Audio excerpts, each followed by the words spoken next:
আপনি কি জানেন রাশিয়া গোপনে এক বোমারু বিমান তৈরি করছে, যেটা নাকি আমেরিকার B-2 স্পিরিট বা B-21 রেডারকে টেক্কা দিতে পারে? নাম তার পাগদা। এটা কি শুধু কথার জোর, নাকি বাস্তব যুদ্ধের খেলা বদলে দেবে রাশিয়া? আজ আমরা জানব এই রহস্যময় স্টিলথ বোমার সম্পর্কে, তাই ভিডিওটি সম্পূর্ণ দেখার অনুরোধ রইল। পাগদা হলো রাশিয়ার তৈরি একটি পরবর্তী প্রজন্মের স্টিলথ বোমার। এর পুরো নাম prospective aviation complex for long range aviation. এটি তৈরি করছে টুপোলেভ কোম্পানি। বিমানটি এমনভাবে ডিজাইন করা হয়েছে যা রাডার এড়িয়ে দীর্ঘ পথ অতিক্রম করে পারমাণবিক ও কনভেনশনাল বোমা নির্দিষ্ট লক্ষ্যে ফেলতে পারবে। পাগদা হবে ফ্লাইং উইং ডিজাইনের, একেবারে আমেরিকার B-2 স্পিরিটের মতো। তবে এতে আরও উন্নত প্রযুক্তি থাকবে, হাইপারসনিক মিসাইল, কৃত্রিম বুদ্ধিমত্তা AI এবং এমন উপাদান যা রাডারের সিগন্যাল শোষণ করে ফেলে।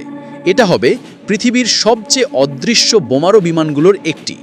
পাগদা বহন করতে পারবে পারমাণবিক অস্ত্র, ক্রুজ মিসাইল এবং হাই প্রিসিশন বোমা। এটি সাবসনিক স্পিডে উঠতে সক্ষম, কিন্তু তার রেঞ্জ হবে 12,000 কিলোমিটার বা তারও বেশি। মানে রাশিয়া থেকে উড়ে যে কোনো মহাদেশে হামলা করতে পারবে। এটি প্রথম উড়ানো হতে পারে 2027 সালের মধ্যে এবং পূর্ণ সামরিক ব্যবহারের জন্য প্রস্তুত হবে 2029 থেকে 30 সালের মধ্যে। রাশিয়া ইতিমধ্যেই প্রোটোটাইপ তৈরির কাজ শুরু করে দিয়েছে। কতটি তৈরি হবে তা গোপন রয়েছে।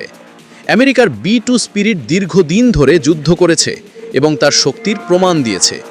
B-21 রেডার হলো তার উন্নত সংস্করণ, কিন্তু রাশিয়ার পাগদা তুলনামূলকভাবে কম খরচে উন্নত প্রযুক্তিতে তৈরি এবং এটি রাশিয়ার স্ট্র্যাটেজির সাথে সম্পূর্ণভাবে মানানসই। কে এগিয়ে থাকবে তার সময়ই বলবে।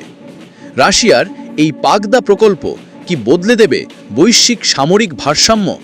আমরা তা জানতে পারব ভবিষ্যতের যুদ্ধনীতিতে। ভিডিওটি ভালো লাগলে লাইক দিন, শেয়ার করুন এবং চ্যানেলটি সাবস্ক্রাইব করতে ভুলবেন না।